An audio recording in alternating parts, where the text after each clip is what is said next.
अधोगतीला जे कारण आहे त्याचं नाव आहे मन, बरं का. आणि मन इतकं बिलिंद्र आहे महाराज, इतकं बिलिंद्र आहे की ती एक ठिकाणी थांबत नाही. मग मन म्हणजे काय हो? मन कसं आहे, मन केवढं आहे, मन कसं किती व्यापक आहे याचा जर आपण विचार केला तर ज्ञानोबा राय ज्ञानेश्वरीमध्ये वर्णन करताना असं सांगता की मन जे आहे ना बाबा, हे अंतःकरणाचा एक भाग आहे. अंतःकरणाचा एक भाग आहे. हो, सांगत असताना माझ बाबा सांगतात की बाबा रे, ज्ञानेश्वरीमध्ये ज्ञानोबा वर्णन करतात की बाबा रे, हे जे मन आहे ना, बुद्धी आणि मन, चित्त अहंकार मन, हे चतुर्विध चिन्ह अंतःकरणाचे. अंतःकरणाचे चार भाग आहे बाबा. कोणते? मन, बुद्धी, चित्त आणि अहंकार, हे चार भाग काय तर अंतःकरणाचे. आणि त्यातला मना काय तर एक आहे महाराज, मनाचा एक भाग आहे, असं असणारं मन आहे. मग हे जे मन आहे महाराज, हे मन नेमकं कसं आहे बरं का. कारण मन, बुद्धी, चित्त आणि अहंकार, बरं का, याचं विरळ सांगत असताना माऊली वाटून ज्ञानोबा सांगतात हे अंतःकरणाचे चार भाग आहे. हे मन जे आहे, हे मन वायू तत्वापासून तयार झालं. कोणत्या तत्वापासून? वायू तत्वापासून. वाऱ्याचा जेवढा वेग आहे ना, त्याच्या वाऱ्यापेक्षा 10 पटीनं वेग काय तर मनाचा आहे महाराज, बरं का. जरी तुम्ही कीर्तनात जरी बसलेले असले तरी मन घरी जाऊन येतं. कुलूप लावलं पण झटका मारला नाही हे त्याला कळतं, बरं का. आणि पुन्हा येऊन ती कीर्तनात बसतो. मनाचा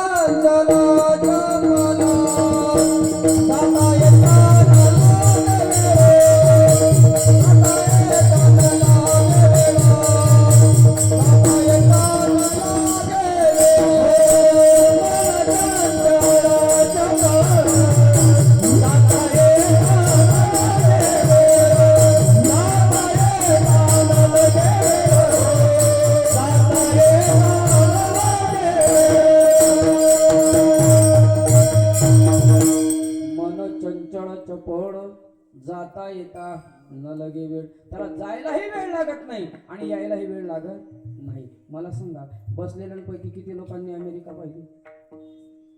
अमेरिका पाहिली का? पण मग तिथे जाऊन येतं की नाही? टीव्हीत अमेरिका पाहिली तरी तिथे जाऊन येतो, बरं का. इतकं मन बिलिंदर आहे महाराज. आणि असं असणार मन महाराज. एवढंच नाही महाराज, हे मन आहे ना, हे मन बुद्धीला झाकण्याचं काम करतं. ज्ञानोबा पुन्हा सांगतात, जे भुलीचे कुहर वायू तत्वाचे अंतर, बुद्धीचे घर झाकिले जेणे.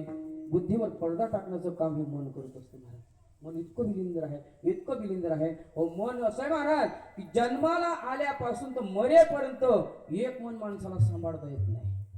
म्हणून ज्ञानोबा पुन्हा सांगतात, एक मन तुझ्या अवघ्या भांडवला, वाटी ताते तुला येईल कैसे. आणि बाबा, प्रत्येकाला एकच मन आहे. प्रत्येकाला किती मन आहे? हा, मन किती? मन असं मी एका गावात कीर्तनात विचारलं, म्हणजे बाबा मन किती आहे प्रत्येकाला? मन किती आहे? एक बाबा उठला म्हणजे, महाराज चांगले कीर्तनकार आहे, तुम्हाला कळत नाही मन कसं असतं? तर म्हटलं नाही म्हणे, 20 किलोचा मन, 40 किलोचा मन. म्हटलं बाबा 40 किलोचा मन नाही, आपल्या देहामधलं जे मन आहे ते पाहिजे मला. म्हणजे कीर्तनकार आहे, सांगतो तुम्हाला मनही कळत नाही, 40 किलोचं म्हटलं तो मन नाही. मग आपल्या मनातलं, शरीरातलं जे मन आहे ते पाहायचंय मला. म्हणजे बरं ते नाही सांगता येणार म्हणे. हो बरं, प्रत्येकाला मन किती? पटापट बोलत जा म्हणजे आपण पटकन जाऊ पुढे. प्रत्येकाला मन किती? विचार करून सांगा बरं का. प्रत्येकाला मन हा,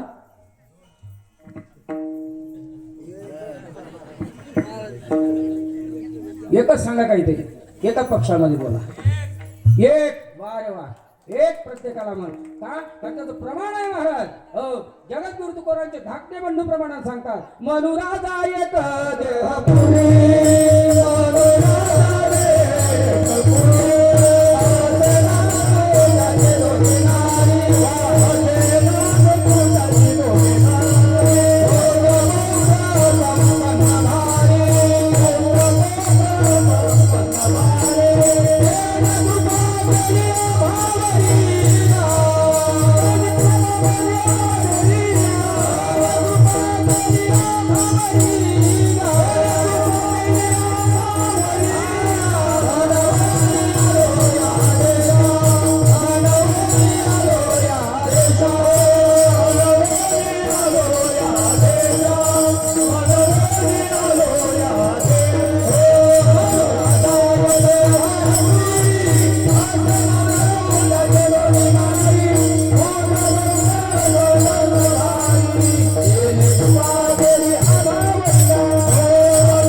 एकच आहे बाबा. मनू राजा एक देहपुरी, असे नांद तू त्याचे दोघी नारी.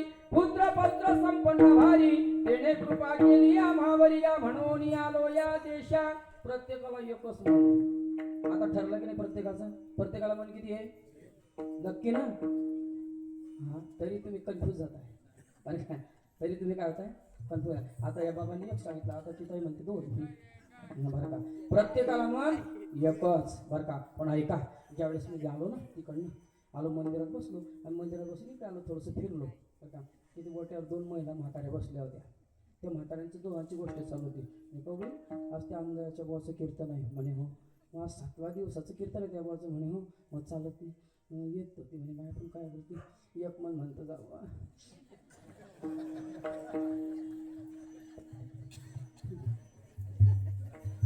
आता काही जास्त सांगण्याची गरज नाही तुम्हाला.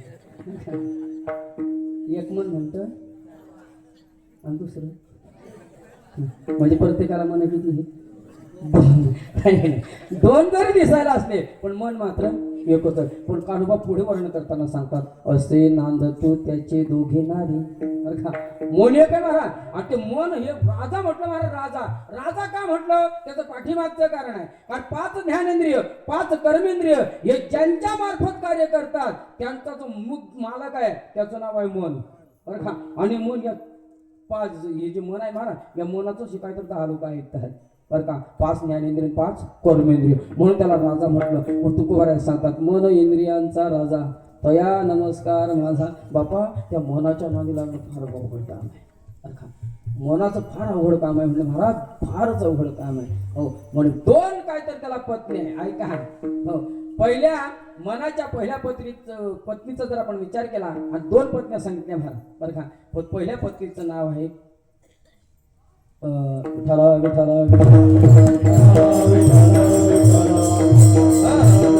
असे नांदा तू त्याचे दोघी नारी. पहिल्या पत्नीचं नाव आहे प्रवृत्ती आणि दुसरीचं नाव आहे निवृत्ती. बरं का, प्रवृत्तीकडून निवृत्तीकडे जाता येतं, पण एकदाचा माणूस निवृत्तीला गेला की पुन्हा त्याला प्रवृत्तीकडे यावंसं वाटत नाही. याच्यापेक्षा सोपं करून सांगतो, जो संसारातून परमार्थात गेला, परमार्थामध्ये रंगला की त्या माणसाला पुन्हा संसारामध्ये आवड निर्माण होत नाही. तसं महाराज निवृत्त झालेल्या माणसाला प्रवृत्तीकडे यावंसं वाटत नाही. अशा 2 पत्न्या. पण पुढे कान्होबा आणखी शब्द वापरतात, पुत्र पौत्र संपन्न भारी. हो, या मनाला मुलं भरपूर आहे महाराज. हो, त्या मुलांमध्ये सुद्धा 2 मूल फार काय तर गुणाचे आहे. बरं का, कोणते गुणाचे आहे? हो, मनाच्या पहिल्या मुलाचं नाव आहे संकल्प आणि दुसऱ्याचं नाव आहे विकल्प. बरं का, हो, तुम्ही तुमच्या मनाने इथं आले नाही. बरं का, कीर्तनात तुम्ही स्वतः येऊन बसले नाही. हा मनाचा संकल्प नावाचा मुलगा तुमच्या घरी आला आणि त्याने सांगितलं, बाबा 6 दिवस आला नाही, 7वा दिवस आहे, उद्या काल्याचा दिवस असतं चाल. त्या संकल्पाने इथपर्यंत आलं, आणलं. तुमच्यासारखी काही लोक रस्त्यानेच होते, त्यांना मध्येच काहीतरी विकल्प भेटायला, जाऊ दे ना, उद्या काल आहे ना, पगाराचा दिवस आहे, उद्याच जाऊ. अर्ध्या रस्त्यातून परत. बरं का, कोणी विकल्पानं. बरं का, असे संकल्प आणि विकल्प. आता छोटासा एक प्रश्न. बरं का, मला सांगा, प्रभू रामचंद्रांना वनवासाला कोणी पाठवलं? कैकेयी. नाही का, सर्वांच्या तोंडात तेच आहे महाराज, कैकेयी. आता तुम्ही काय करणार, आमच्यासारखे नालायक तुम्हाला तेच सांगतात, काय उपयोग होतो? त्याला इलाजच नाही महाराज. असं बरीचशी कारण आहे महाराज. बरं का, तुम्हाला सांगू का, जर तुम्ही म्हणत असाल की कैकेयी मातेनं काय तर प्रभू रामचंद्रांना काय तर वनवासाला पाठवलं, तर एक गोष्ट लक्षात ठेवा, कौसल्या मातेपेक्षा कितीतरी पटीनं प्रेम कैकेयी मातेचं प्रभू रामचंद्रानं होतं. लक्षात ठेवा. बरं का, आणि कैकेयीनं पाठवलं हा प्रचार तुमच्या आपल्यामध्ये झाला म्हणून कोणीच मुलीचं नाव कैकेयी ठेवत नाही. का तुमच्या गावात आहे? मेरूनमध्ये आहे का? नाही महाराज. काय ठेवत नाही? पण फार वाईट शब्द आहे म्हणते महाराज कैकेयी म्हणजे. बरं का, म्हणून कैकेयी नाव ठेवतच नाही कोणा मुलीचं. पण खरं सांगू का, प्रभू रामचंद्रांवर प्रेम कौसल्या मातेपेक्षा कैकेयी मातेचं फार मोठं होतं. पण प्रभू रामचंद्रांना वनवासाला पाठवण्याचं बरीचशी कारण आहे. त्यातील 2 मुख्य कारणं सांगतो आणि पुढे चालतो. पहिलं कारण आहे, कारण प्रभू रामचंद्रांच्या अवतारामध्ये भगवंताचा जो अवतार होता तो एका साधूच्या ताब्यात होता. आणि एका साधूच्या ताब्यात असल्यामुळे त्या ठिकाणी संतांनी काय तर प्रमाण दिली की बाबा रे, प्रभू रामचंद्र त्यावेळेस एक वचनी, एक वाणी, एक वचनी असं त्यांचं काहीतरी आचरण होतं. आणि म्हणून नवे एका साधूच्या ताब्यामध्ये आपला अवतार असल्यामुळे प्रभू रामचंद्रांना त्या साधूनं जसं लिहून ठेवलं तसं काहीतरी वागावं लागलं. बोलीला वाल्मिक पैसेची करीन, वर्तोनी दाविन, नामा म्हणे. बरं का, आता दृष्टांत सांगितल्यावर तुमच्या लक्षात येईल की कैकेयी मातेनं पाठवलं का कोणी पाठवलं. बरं का, सांगू का दृष्टांत? फुकट नाही, फुकट सांगणार मग तुम्हाला 10,000 रुपये नाही. तसंही नाही बरं का, तसंही सांगणार नाही. बरं का, अगोदर भजन करा. बरं का, मग दृष्टांत सांगतो. विठ्ठल विठ्ठल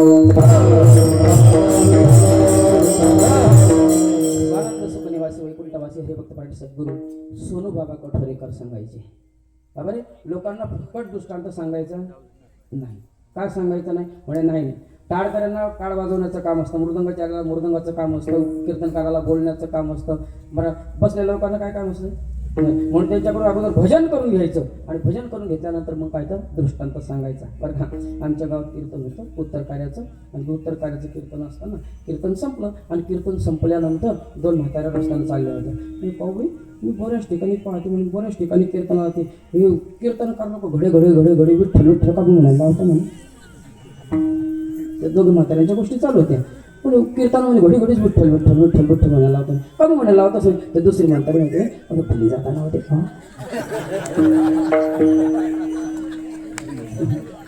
तसं गिसं नसतं. बरं, तसं गिसं नसतं. तुमच्याकडून नामचिंतन घडावं याच्यासाठी विठ्ठल विठ्ठल आहे. बरं का, विसरून जाण्याकरता नाही. बरं का, नामचिंतन घडावं तुमच्याकडून म्हणून काय तर विठ्ठल विठ्ठल आहे, भुलून जाण्याकरता नाही. बरं का, विनोदाचा भाग वर्ग करा. मी काय सांगत होतो?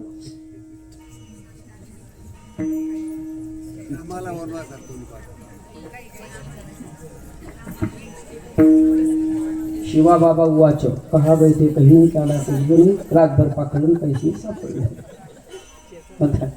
कुठलं करतो आपण? रामाला वनवासात कोणी पाठवला. बरोबर. आता एवढा दृष्टांत सांगतो.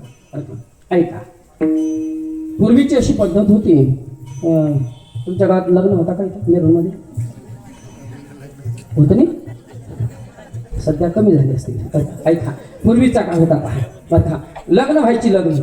बरं का, आणि राजा रजवाड्यांचं काय तर मोठा हे रसायचा महाराज. तसं प्रभू रामचंद्रांची जी आई होती कैकेयी माता, कैकेयी मातेचं लग्न झालं आणि कैकेयी मातेचं लग्न झाल्यानंतर त्या नवरीच्या सोबत एक मुलगी राहते, कलवरी नाही का. तसं पूर्वी राज रजवाडी ज्यावेळेस राजकुमार यांचं लग्न व्हायचं त्यावेळेस एक दासी काय तर दान देत होती, त्या दासी सोबत काय तर पाठवत होते. तसं कैकेयी मातेसोबत मंथरा नावाची दासी काय तर महाराज पाठवलेली होती.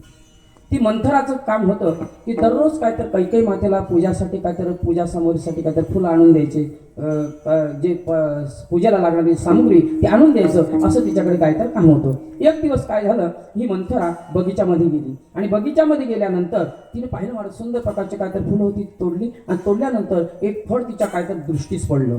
ते दृष्टीत पडल्यानंतर तिथे ते फळ पाहिलं, सुंदर प्रकारचं हिरवंगार फळ तिने पाहिलं आणि फार उत्साहित झाली, मला आनंदित झाली. आणि आनंदित झाल्यानंतर महाराज ते फळ तिने पाहिलं, म्हटलं वा काय सुंदर फळ आहे. बरं, एवढ्यावरती थांबली नाही. कोण? मंथरा. बरं का, तिने ते फळ तोडलं महाराज, त्या वेलाचं तोडलं, तोडल्यानंतर त्याला कापलं, कापल्यानंतर त्याला चाखून पाहिलं आणि चाखून पाहिल्यानंतर मग तिला समजलं वा काय सुंदर फळ आहे म्हणे. बरं का, ते फळ महाराज घरी आणलं, ते फुलदाणीमध्ये टाकलं, घरी आणलं आणि कैकेयी मातेला सांगितलं. आणि कैकेयी माते, अगं म्हटलं या फुलदाणीमध्ये फळ आहे, फार सुंदर आहे म्हणे, मी कापून पाहिलं, चाकून पाहिलं, इतकं सुंदर लागतं म्हणे की त्याच्यासारखं फळ नाही. आणि ही गोष्ट लक्षात ठेवा, जोपर्यंत ते फळ कैकेयी मातेनं चाकलं नव्हतं तोपर्यंत कैकेयी मातेच्या डोक्यात प्रभू रामचंद्रांना वनवासाला पाठवण्याचा विचारही नव्हता. बरं का, पण ज्या वेळेस ते फळ चाखून पाहिलं आणि चाखून पाहिल्यानंतर मग महाराज बुद्धीचा पालट झाला आणि जेवढं काही मंथरेनं काहीतरी कैकेयी मातेला सांगितलं तेवढ्यावर काय तर होच म्हणायला लागला. हो बरोबर आहे, मंथरा सांगते तेच. आणि लगेच काय तर दशरथ राजाकडे गेली महाराज आणि सांगितलं प्रभू रामचंद्रांना वनवासाला पाठवा आणि माझ्या भरताला माझ्यावर बसवा. कुठपर्यंत? जोपर्यंत ते फळ खाल्लं नव्हतं तोपर्यंत. पण फळ खाल्ल्याबरोबर बुद्धीचा पालट झाला आणि मग काय तर महाराज विपरीत बुद्धी सुचली आणि प्रभू रामचंद्रांना काय तर वनवासाला पाठवलं. पण वनवासाला ज्या फळानं पाठवलं त्या फळाचं नाव आहे टरबूज. कोणतं? हा, ते टरबूज अगोदर पांढरं होतं. कसं होतं? पांढरं होतं. पण हा जो विकल्प जन्माला आला, हा विकल्प कोणालाच नको महाराज. इथे विकल्पानं भगवंताला सांगितलं म्हणे देवा माझी काय विल्हेवाट लावायची, मी कुठं जाऊ? अरे या संकल्पाला तर कोणी बोलत जाईल, पण मला अरे तू काही काळजी करू नको, तुझ्या फळात जाऊन बैस. बरं का, ते पांढरं फळ लाल झालं दादा आतमध्ये. कशामुळे? विकल्पामुळे. आणि तेच लाळ फळ मला सांगा, ज्या लाळ फळानं प्रभू रामचंद्रांना 14 वर्षाच्या वनवासाला पाठवलं, ते फळ जर आपण एकादशीच्या दिवशी खातोय, हा थोडस करंट लागलं तुम्हाला ते पंढरपुरात खातोय, हे विशेष आहे. हो, प्रभू रामचंद्राचा 14 वर्षाचाच वनवास आहे म्हणा, आपल्याला मोरेपर्यंत वनवास आहे. विठ्ठला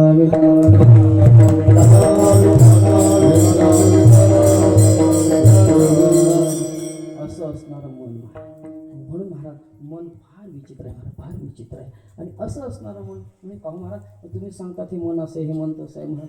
मन इतकं विचित्र आहे महाराज, इतकं विचित्र आहे, कारण मन हे वायू तत्वापासून तयार झालं. बुद्धी जी आहे ती बुद्धी तेज तत्वापासून तयार झाली. म्हणून बुद्धीचे वैभव अन्य नाही तुझे, एका केशवराजे सकळ सिद्धी. मन बुद्धी चित्त जे आहे ते आकाश तत्वापासून तयार झालं. आकाशाची व्यापकता केवढी महाराज, आकाशाची पोकळी केवढी आहे, खूप आहे. तशी चित्ताची व्यापकता आहे. चित्तामध्ये तुम्ही सगळं साठून ठेवलाय, संसार आहे, घर आहे, दार आहे, म्हैस आहे, बकरी आहे, सर्व काही महाराज चित्तामध्ये. तरी चित्तामध्ये जागा रिकामीच आहे बरं का. अजून किती तिच्या मटेरियल बसेल काय सांगता येत नाही. आणि चौथा प्रकार सांगितला महाराज, तो म्हणजे अहंकार बरं का. हा जो अहंकार आहे ना, हा अहंकार 2 तत्वापासून झाला. ते 2 तत्व म्हणजे पाणी आणि माती. विठ्ठल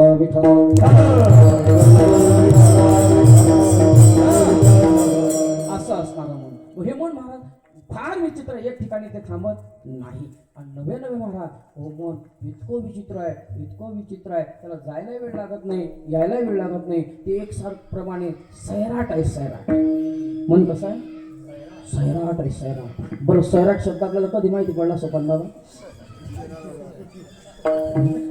सैराट शब्द कधी माहिती पडला? वरच्या म्हाताऱ्यांना नाही माहिती, खालची बसलेलं सांग. कधी माहिती पडला?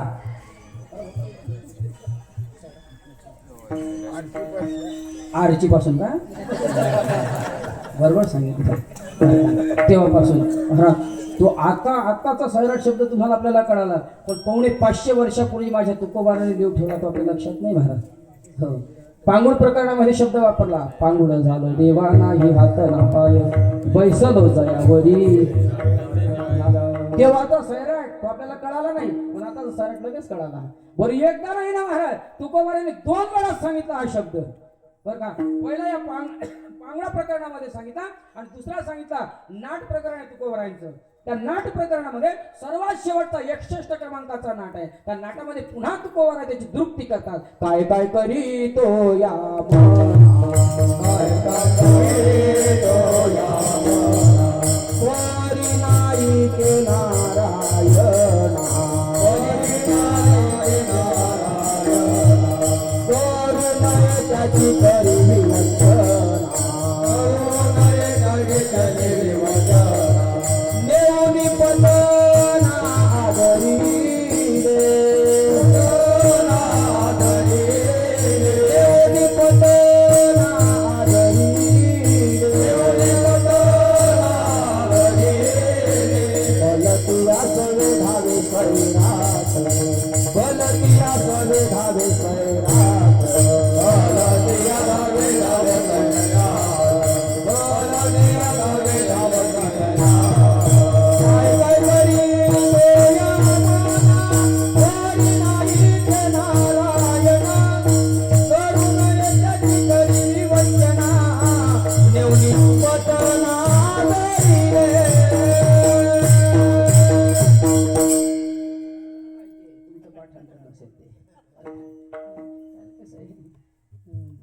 हे फक्त वारकरीलाच माहिती. काय काय करी तो या मना, परी नायिके नारायणा, करू नये त्याची विवंचना, नेऊनी पतना आदरले, भलती या सवे धावे सैराट, वाट आडवाट दरे दर कूट, नकडे काही पुढे कपट, बळकट कास भक्ती जी. महाराज विमोन एक ठिकाणी स्थिर राहत नाही, स्थिर राहत नाही. हो, विमोन स्थिरच राहणार नाही का? हो, तसं जर आपण पाहिलं तर शास्त्रामध्ये 10 चंचल पदार्थ सांगितले. पहिला चंचल पदार्थ सांगितला मन, भ्रमर, पाऊस, लक्ष्मी, वारा बरं का. हे चंचल पदार्थ, मासा, माकड, हे ना सगळे चंचल पदार्थ महाराज. हे पदार्थ एक ठिकाणी थांबत नाही. आणि त्याच्यामध्ये मनाचा पहिला नंबर लागतो. या सर्व चंचल पदार्थामध्ये मनाचा पहिला नंबर लागतो. म्हणून नाथबाबांनी एकनाथी भागवतामध्ये खूप खर्च केली. ज्ञानोबा पुन्हा नाथबाबा पुन्हा सांगतात महाराज. नाथबाबा सांगतात हे म्हण कसं आहे बाबा, मर्कट रूपी चंचल मन त्यासी असित संग मदिरापान काम वृच्चिके दंसिले जाण मग वर्तन यदवा तद्वा. अगोदरच माकड चंचल होतं बरं का दादा, त्याच्यामध्ये त्याला विंचू चावला. माकड अगोदर कसं आहे, चंचल आहे, त्यात त्याला विंचू चावला, आता जास्त चंचल झालं, त्यात त्याला काम नावाच्या विंचवानं दंश मारला. आता मात्र ते स्थिर राहील का, मग वर्तन यदवा तद्वा असं असणार हे मन आहे महाराज, एक ठिकाणी स्थिर राहत नाही बरं का. बरं, हे मन जे आहे हे मन स्थिर होण्याकरता काय करावं लागेल तेही ज्ञानोबा आहे सांगतात, पण ते आता नाही सांगत, नंतर सांगेल. अर्थात का, जसं मन किती विचित्र आहे, किती चंचल आहे याचा जर आपण विचार केला, जसं तुम्ही जर हिमालय पर्वतामध्ये गेला, हिमालय पर्वतामध्ये गेल्यानंतर तिथे चंदनाची झाडं भरपूर आहे, पण चंदनाची झाडं भरपूर जरी असली, नवे अति दुर्मिळ असणारं मैलागिरी चंदनासारखं चंदनाची झाडं त्या हिमालयामध्ये आहे, पण हिमालयामध्ये गेल्यानंतर तुम्ही डायरेक्ट त्या झाडाजवळ जाऊन चंदन आणू शकत नाही. का आणू शकत नाही, कारण त्या झाडावर भले मोठमोठे काय तर सर्प आपली वेटोळी करून त्या चंदनाच्या सुगंधामध्ये एवढे तल्लीन झालेले असतात की त्यांना ते चंदनाचं झाड सोडावंसं वाटत नाही. तसं मन आहे महाराज, तसे मनाचे सुद्धा काय तर महाराज 3 दोष आहे. मनाचे सुद्धा 3 दोष आहे. त्या मनाचे 3 दोष गेल्याशिवाय तुमचं आपलं मन हेच काय तर महाराज स्थिर होणार नाही. ऐका, मनाचे 3 दोष कोणते, भजन करा सांगतो. विठ्ठल मनाचा पहिला दोष आहे त्याचं नाव आहे मल नावाचा दोष. मनाचा दुसरा दोष आहे त्याचं नाव आहे विक्षेप नावाचा दोष. आणि मनाचा तिसरा दोष आहे त्याचं नाव आहे आवरण नावाचा दोष. बरं का, मल विक्षेप आणि आवरण या 3 दोषाशिवाय मन राहूच शकत नाही महाराज. मग मल दोष म्हणजे काय, मल दोष म्हणजे मनामध्ये पाप वासना निर्माण होणे, याला काय म्हणावं, मल नावाचा दोष. दुसरा जो आहे तो विक्षेप नावाचा दोष. विक्षेप नावाचा दोष म्हणजे मनाच्या ठिकाणी असणारी चंचलता, किंवा कीर्तन चांगलं सुरळीत चालू मध्ये हो करून उठणं, बरं का, त्याला काय म्हणा, विक्षेप नावाचा दोष आहे. आणि तिसरा जो दोष आहे त्याचं नाव आहे आवरण नावाचा दोष. हा आवरण नावाचा दोष म्हणजे काय तर अज्ञानाचं असणारं आवरण. मग मल विक्षेप आणि आवरण हे 3 दोष जाण्याकरता तुम्हाला आपल्याला 3 गोष्टी कराव्या लागतील. त्या 3 गोष्टी जोपर्यंत आपण करणार नाही तोपर्यंत या मनाचे 3 दोष जाणार नाही. त्याच्यासाठी काय करावं लागेल, त्याच्यासाठी तुम्हाला आपल्याला भक्ती, ज्ञान आणि वैराग्य या 3 गोष्टीचा अंगीकार करावा लागेल. जोपर्यंत आम्ही भक्ती, ज्ञान, वैराग्य या 3 गोष्टीचा अंगीकार करत नाही तोपर्यंत हे 3 दोष जाऊ शकत नाही. कारण भक्तीनं मल नावाचा दोष जातो, भक्तीनं मल नावाचा दोष जातो बरं का. त्याच्यानंतर आहे महाराज विक्षेप नावाचा दोष. विक्षेप नावाचा दोष आहे तो वैराग्यानं जातो, आणि आवरण नावाचा जो दोष आहे तो ज्ञानानं जातो बरं का. म्हणून मल, विक्षेप आणि आवरण हे 3 दोष जाण्याकरता भक्ती, ज्ञान आणि वैराग्य हे गरजेचं आहे. विठ्ठलाला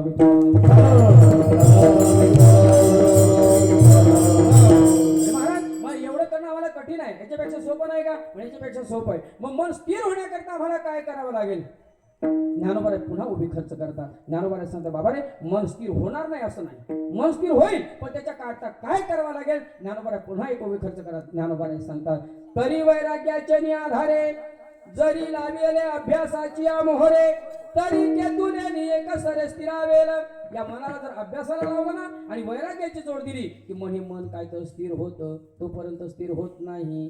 हा महाराज याच्यापेक्षा पुढे जाऊन सांगतो, तणाचं ऑपरेशन करता येतं. तणाचं म्हणजे शेताचं तण नाही बरं का, तण म्हणजे शरीर बरं का. शरीराचं ऑपरेशन करता येतं पण मनाचं ऑपरेशन करता येत नाही. हो, आणि एकदाचं मन का शुद्ध झालं महाराज की त्या भगवंताला बोलावं लागत नाही आणि त्याची आराधनाही करावी लागत नाही बरं का. हो महाराज कबीर महाराज फार सुंदर सुंदर दृष्टांत देतात. कबीर महाराज सांगतात बाबा रे हे मन किती शरीराला बाहेरून किती धुतलं म्हणजे स्वच्छ होईल शरीर, शरीराला बाहेरून किती धुतलं म्हणजे मन स्वच्छ होईल, नाही होणार महाराज. शरीराला तुम्ही बाहेरून किती साफ करा बरं का, हमाम लावा, रेक्सोना लावा, लाईफबॉय लावा, शिकाकाई लावा, मोती लावा, चंदन लावा, काही लावा, पण एक दिवस जाळायचं ही विसरू नका बरं का, काही लावा. हो महाराज मनाच्या बाबतीत तसं नाही, मन फार विचित्र, फार अवघड मन आहे बरं का. हो महाराज कबीर महाराज फार सुंदर सुंदर दृष्टांत देतात. कबीर महाराज जाऊ द्या फार लांब बरं का, तुमच्या आपल्या जवळच असणाऱ्या आसोदा नावाचं गाव, आणि त्या आसोदा नावाच्या गावामध्ये बहिणाबाई चौधरी कवयित्री होऊन गेल्या. काय महाराज पूर्वीच्या कविता होत्या, बोधपर होत्या हो. आता तर कविता शिकाय ते इंग्लिश मिडियम तर फार वाटोळं केलं जगाचं बरं का. हो, पप्पा सांगा कोणाचे, पप्पा माझ्या मम्मीचे, मम्मी सांगा कोणाची, मम्मी माझ्या पप्पांची, आणि गाणं म्हणतं ते भूत कोणाचं. फार वाटलं महाराज. इंग्लिश मिडियमला टाकू नका असं माझं मत नाही, ती काळाची गरज आहे बरं का. पण त्याच्यासोबत आपले संस्कार सुद्धा मुलांना काय तर रुजू द्या बरं का. इंग्लिश मिडियम पाठवू नका, मी विरोधात नाही बरं का, पण आपले संस्कार सुद्धा त्यांच्याबरोबर. मला सांगा, मुलगा सुशिक्षित झाला पाहिजे का सुसंस्कृत झाला पाहिजे? हे फक्त म्हणण्यापुरतं आहे आपलं बरं का. हे फक्त कसं आहे, म्हणण्यापुरतं आहे महाराज. हो, तो सुसंस्कृत जेव्हा होईल तेव्हा असा उभा राहील तेव्हा. विठाला विठाला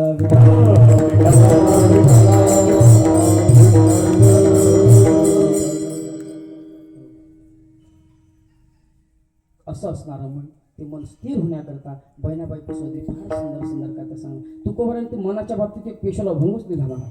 हो, मन करारी प्रसन्न सर्व सिद्धीचे कारण, मोक्ष अथवा बंधन सै समाधान इच्छिते, मने प्रतिमा स्थापिली, मने मन पूजा केली, मन इच्छा पुरविली सकळ माऊंची, मन गुरु आणि शिष्य करी आपुलेची दास्य, अपमान अपनास गती अथवा अधोगती, साध्य वाचक पंडित श्रोते वक्ते ऐकामात, नाही नाही अनुदैवत तुका म्हणे दुसरे. एवढ्या लोकांना बांधणारं काहीतरी मन आहे महाराज तुमचं. आपलं कुठं काय लागलं हो, इतकं बिलिंदर मन आहे महाराज की काय सांगू तुम्हाला.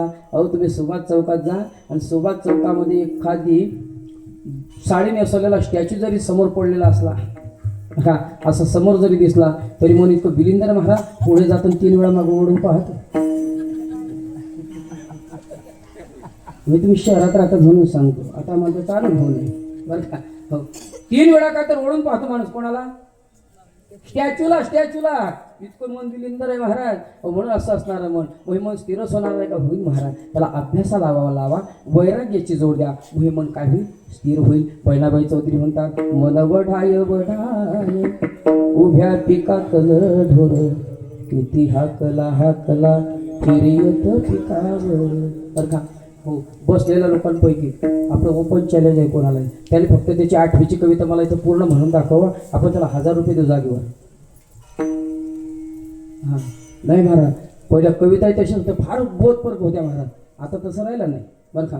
Johnny Johnny yes papa eating sugar, आई बापाला नाही कळत नाही काय म्हणते बरं का. हो, काही काही आपल्या बाबा सांगत असतात दृष्टांत नेहमी.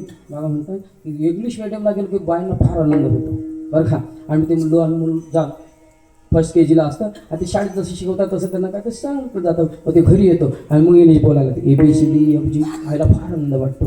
आणि मग ते काही शब्द त्याला शिकवलेले असतात, व्याकरणानुसार शिकवलेले असतात. This is Gopal that is Sita असं शिकवलं जातं. मग तो घरी आला सांगतो, मम्मी हेच बफेलो.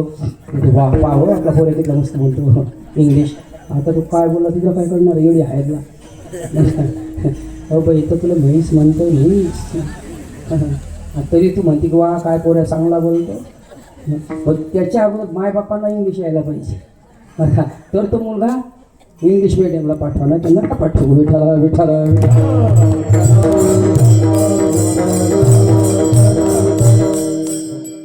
बरं. मन केवढं आहे महाराज?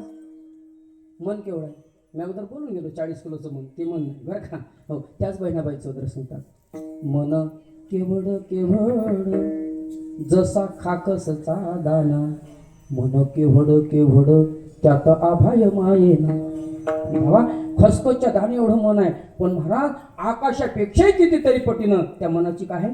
व्यापकता आहे. आणि असं असणारं मन बरं का. याच्यापेक्षा सोपं करून सांगतो, मन केवढं आहे बरं का. ऐका बरं का. एखादा अमेरिकेसारखा प्रगत देश आणि त्या प्रगत देशातील डॉक्टरकीची सर्वात शेवटची पदवी घेतलेला जो डॉक्टर आहे, त्या डॉक्टरला आणा. त्या डॉक्टरच्या समोर एखादी डेड बॉडी टाका आणि डेड बॉडी टाकल्यानंतर तो त्याला सांगा की बाबा याचं पोस्टमॉर्टम कर. पोस्टमॉर्टम केल्यानंतर तो डॉक्टर तुम्हाला प्रत्येक अवयव काय तर त्या बॉडीमधून काढून दाखवेल. पण महाराज, याला जाळ कातळ म्हणतात, याला छोटं आतळं म्हणतात, याला फुफ्फुस म्हणतात, याला हृदय म्हणतात, याला यकृत म्हणतात, याला किडनी म्हणतात, याला हे म्हणतात. सर्व पार्ट तो वेगळे करेल महाराज. आणि सर्व पार्ट वेगळ्या केल्यानंतर मग त्याला हळूच विचारा की बाबा रे, या शरीरात असणारं जे मन आहे ना तेवढं दाखवता येईल ना? नाही महाराज, नाही दाखवता येईल का? कारण ते मन आतच तयार होतो आणि आतच जिरतो, आतच तयार होतं आणि आताच काहीतरी जिरतं महाराज असं असणारं मन आहे. मनाच्या बाबतीमध्ये नाथबाबा भगवंताला मागणी मागत देवा मन फार विचित्र आहे आणि विचित्र जोपर्यंत मन स्थिर होणार नाही तोपर्यंत कितीही परमार्थ केला तरी त्याचा उपयोग नाही. आणि हे जे मन आहे महाराज हे मन फक्त दोनच ठिकाणी स्थिर होतं. एक तर देवाच्या चरणावर स्थिर होतं, एक तर संतांच्या चरणावर स्थिर होतं, अन्यथा दुसरीकडे होत नाही. देखिले तुमचे चरण निवांत राहिले मन. बघा भगवंताच्या चरणावर येतं, एक तर संतांच्या चरणावर होतं, इतर तर ते स्थिर होत नाही. म्हणून देवा हे जे मन आहे ना माझं हे तुझ्या चरणावर अखंडित राहू दे असं मागणी नाथबाबा अभंगाच्या पहिल्या चरणात करतात. देवा माझे मन लागो तुझे चरणी, देवा माझे मन लागो तुझे चरणी, देवा माझे मन लागो तुझे चरणी, देवा माझे मन लागो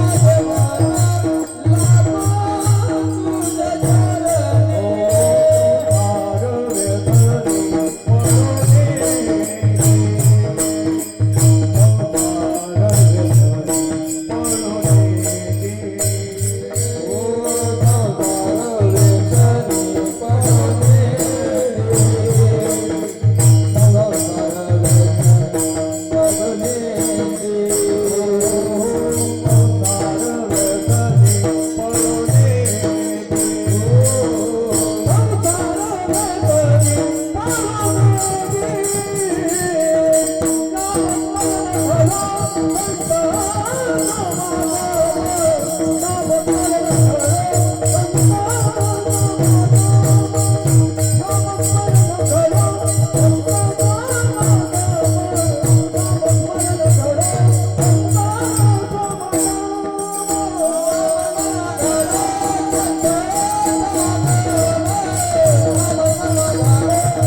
चरणी. लागो तुझे चरणी संसार व्यसनी पडोने दे.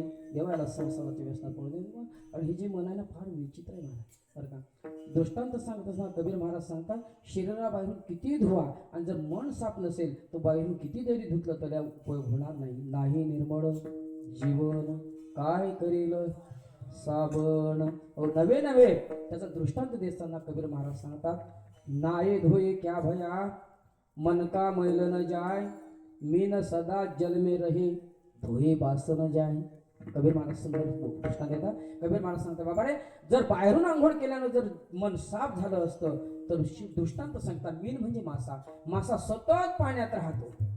मग त्या माशाला किती वेळा कशानं धुतलं म्हणजे तिची दुर्गंधी जाईल.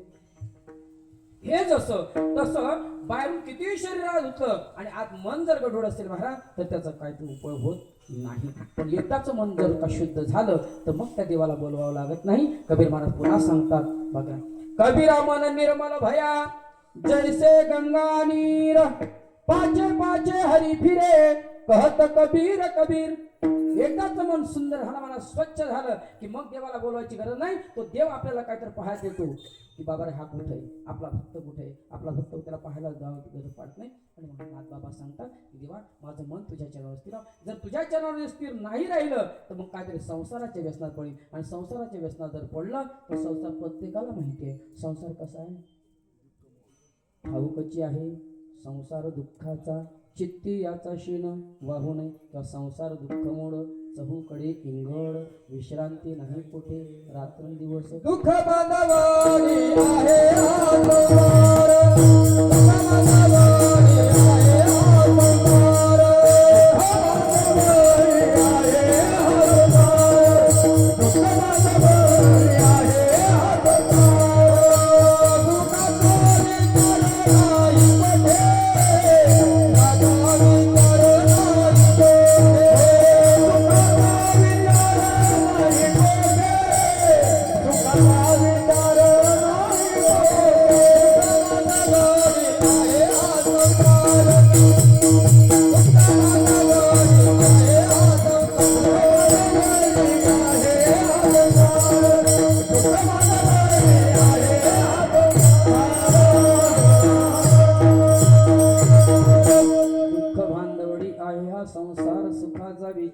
नाही कोठे. संसार कसा आहे? दुःख रूप आहे ना. चालता का मग 21 तारखेपासून पैठणच्या वारीला? हवं तर मला अड्ड्या पडतो येऊ का नको येऊ काय करणार हो म्हणायला काय हरकत आहे बरं का. असं असणार. संसाराच्या व्यसनात जर पडला ना महाराज तर परत काय तर पुन्हा त्याला तुझी आठवण येणार नाही. आणि संसार फार विचित्र आहे, फार विचित्र आहे बरं का. संसाराच्या अनेक प्रकारच्या व्याख्या साधू संतांनी तुमच्या आपल्या पुढे मांडल्या. जगद्गुरु शंकराचार्य संसाराची व्याख्या मांडत असताना सांगतात की जो नेहमी बदलत असतो त्याला संसार असं म्हणतात बरं का. पुनरुपी जननम पुनरुपी मरणम पुनरुपी जननी जठरेशनम या संसारे खरदुस्तारे पाही मुरारी भज गोविंदम मूढमती. जो नेहमी बदलतो त्याला संसार असं म्हणतात. पण माऊली मात्र ज्ञानोबा आहे याच्यापेक्षा वेगळं सांगतात.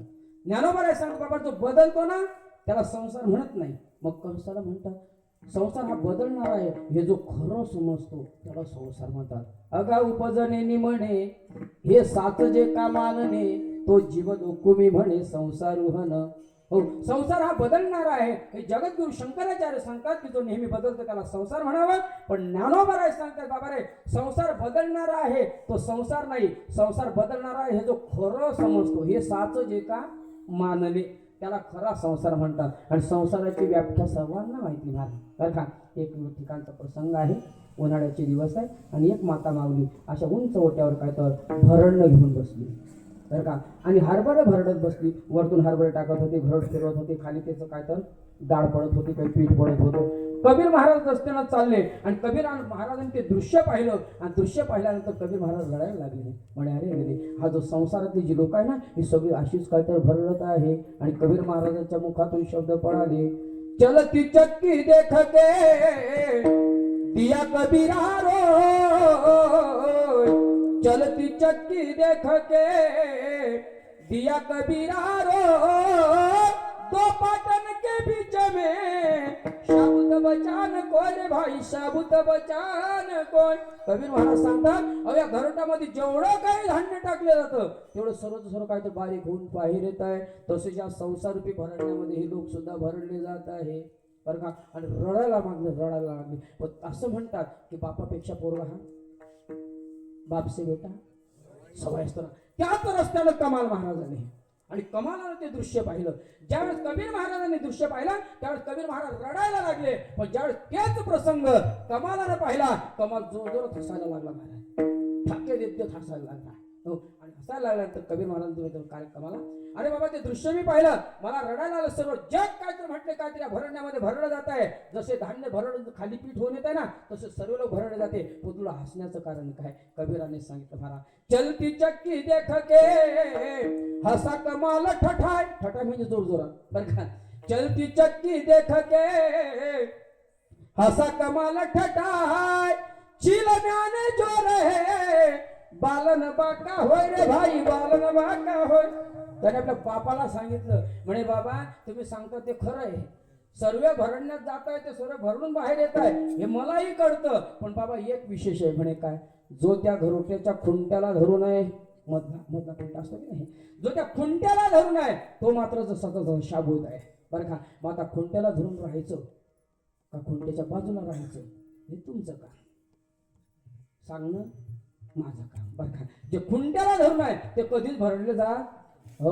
जुन्या माता मावल्या होत्या महाराज दळण दळायच्या बरं का. त्या खुंट्याजवळ जेवढं गहू राहायचे ना तेवढं पुन्हा पसरवायचे पुन्हा फिरवायचे पुन्हा तिच्या 2-4 नाही का. अहो शेवटपर्यंत कितीही भरडलं तरी 2-4 तरी तिच्यामध्ये शिल्लक राहायचेच महाराज. काय का ते खुंटा सोडायला तयार होते. तसं आपणही जर खुंटा नाही सोडला महाराज भगवंताचे चरण नाही सोडले तर आपण नाही भरडले जाणार नाही. पण तुमचा आपला संसार असाच आहे महाराज. संसाराच्या व्यसनामध्ये तुम्ही आपण काहीतरी पडलेलो आहोत आणि संसाराच्या व्यसनामध्ये पडल्यानंतर तुमचा आपला संसार सुखाचा झाला नाही होणारही नाही आणि तसा प्रयत्नही करायचा नाही. म्हणता प्रयत्न करायला काय हरकत आहे का. ऐका तुमचा आपला संसार सुखाचा झाला नाही का झाला नाही कारण तुम्ही आपण इतके बुडालो महाराज इतके बोलत त्या संसारामध्ये की संसार कसा करावा हेच आपल्याला अजून कळालं नाही. माझ्या माऊलीने शपथ घेतली अवघाची संसार सुखाचा करीन आनंदे भरीन. मग हो तुमच्या माऊलीचा संसार सुखाचा झाला का म्हणजे झाला ना महाराज. कशावरून? आमच्या माऊलीचंच प्रमाण आहे. ज्ञानोबा सात आजी संसार सफळ झाला गे माये देखिले पाय का आमदाराचे. देखिले पाय विठोबाचे तो मज व्हावा तो मज व्हावा वेळोवेळा व्हावा पांडुरंग तो मज व्हावा तो मज व्हावा. मग आपला संसार सुखाचा का झाला नाही त्याच्या पाठीमागचं कारण आहे. कारण साधन जर योग्य असेल तर साध्यापर्यंत माणसाला पोहोचता येतं आणि साधन जर चुकीचं वापरलं तर साध्यापर्यंत पोहोचता येत नाही. उदाहरणार्थ द्यायचं झालं तुम्हाला जायचं मुक्ताई नगरला आणि बसले धुळा एसटी मध्ये.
रे बाबानो साधन साधन हरीचे जणे करण्याचे करू नका. असू द्या. आपला विषय चालू होता की साधन जर योग्य असेल तर साध्यापर्यंत आपल्याला पोहोचता येतं. साधन जर योग्य नसेल तर साध्यापर्यंत पोहोचता येत नाही. तुम्हाला जायचं आहे मुक्ताई नगरला बसले धुळा गाडीमध्ये. किती दिवसानं मुक्ताई नगरला जाणार? जाता येईल का? चुकीचा मार्ग वापरला बरं का. तसं जर साधन योग्य असेल तर साध्यापर्यंत जाता येतं.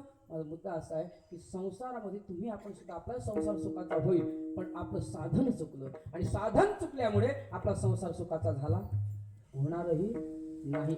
साधन आपलं कोणतं वापरलं आपण आणि कोणतं वापरायला पाहिजे होतं याचा जर आपण विचार केला तर आपलं साधन चुकलं महाराज. कोणतं साधन चुकलं? ऐका, झोपले असते तर आपल्याला शेजारच्याला चिमटी घेऊन उठवा बरं का. त्याला सांगू आपण बरं का आपलं साधन चुकलं. कोणतं साधन चुकलं? ऐका, तुम्ही आपण संसार रूपी नावेला माया रूपी दोरीनं अहंकार रूपी खुंट्याला बांधून ठेवलाय म्हणून आपला संसार सुखाचा झाला नाही, होणार नाही आणि अपेक्षा ठेवायची नाही बरं का. मग सुखाचा होण्याकरता मला काय करावं लागेल?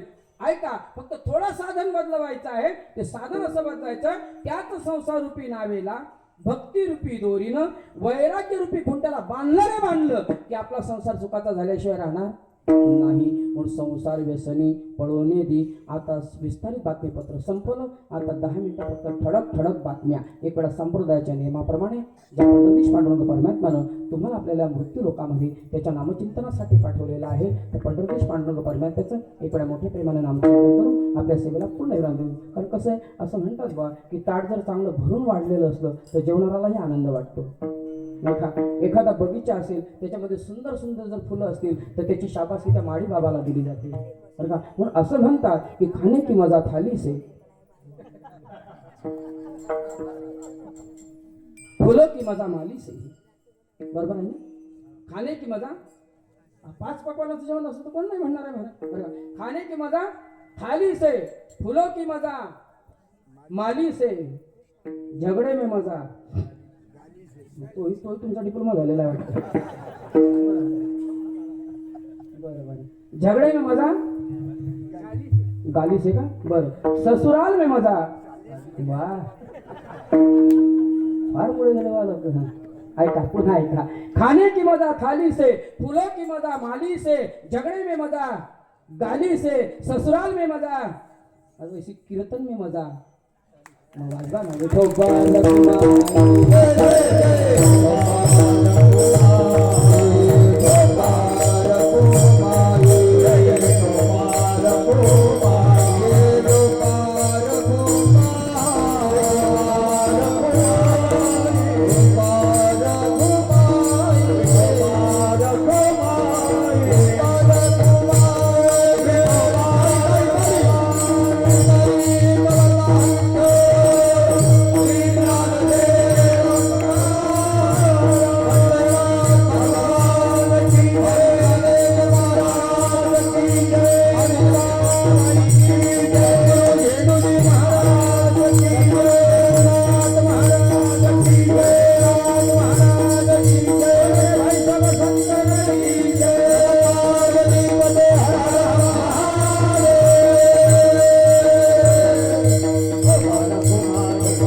संसार व्यसनी पळवणे दी नामस्मरण घडो संत समागम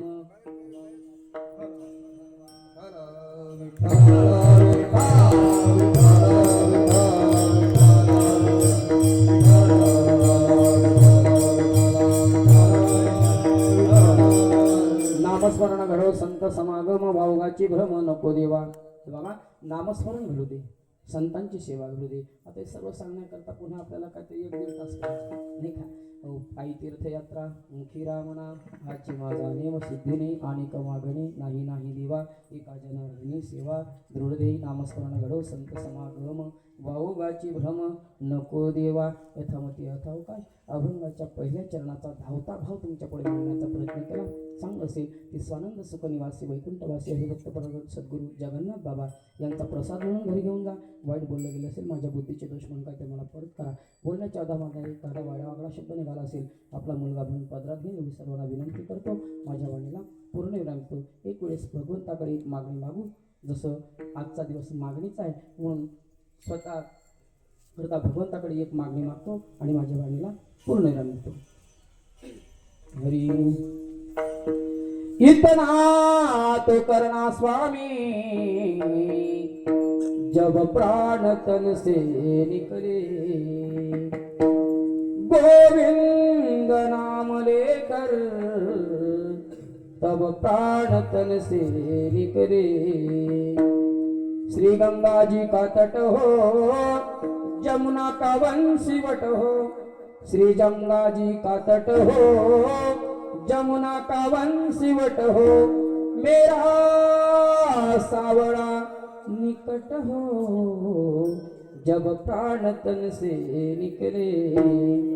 गोविंद नाम लेकर तब प्राण तन से निकले. पीतांबरी कसी हो छवि मन में ये बसी हो. पीतांबरी कसी हो छवि मन में ये बसी हो. ओठों पे कुछ हंसी हो जब प्राण तन से निकले. गोविंद नाम लेकर जब प्राण तन से निकले. जब कंठ प्राण आए कोई रोग ना सताए. जब कंठ प्राण आए कोई रोग ना सताए. यम दर्द बिना दिखाए जब प्राण तन से निकले. गोविंद नाम लेकर तब प्राण तन से निकले. उस वक्त जल्दी आना नहीं शाम भूल जाना. उस वक्त जल्दी आना नहीं शाम भूल जाना. राधे को साथ लाना जब प्राण तन से निकले.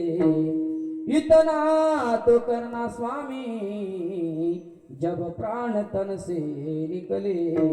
एक भक्त की है अर्जी खुद गर्ज की है गर्जी. एक भक्त की है अर्जी खुद गर्ज की है गर्जी. आगे तुम्हारी मर्जी जब प्राण तन से निकले. इतना तो करना स्वामी जब प्राण तन से निकले. गोविंद नाम लेकर तब प्राण तन से निकले.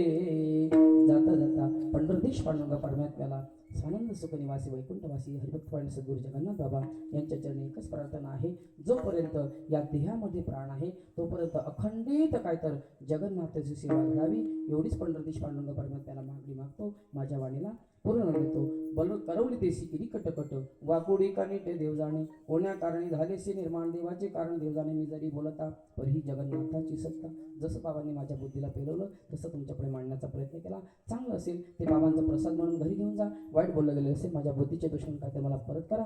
बोलण्याच्या अवधानामध्ये एखादा वेळा वाकडा शब्द पुनश्च सर्वांच्या पाया चरणाशी साष्टांग प्रणिपात करतो. माझ्या वाणीला पूर्णविराम देतो. काही बोलिलो बोबडे माय बापा तुम्हा पुढे न्यूनते पुरते अधिकते सरते करून घ्यावे तुम ते विनोदसे पायाच्या प्रसादे काही बोलिलो विनोदे मज क्षमा करणे संती नव्यांग भूतवृत्ती नभे उपदेश तुमचे बडबडिलो शेष तुमच्या कृपेचे पोसणे जन्मोजन्मी तुका म्हणे किंबहुना तुमचे केले धर्म कीर्तनी सिद्धी नेले तेची माझे उरले पायी पण एक वेळा बाबाच्या नामाचा जप करू आणि आपली सेवा समाप्त करू. ओम जगन्नाथ बाबा नमो नमः. जगन्नाथ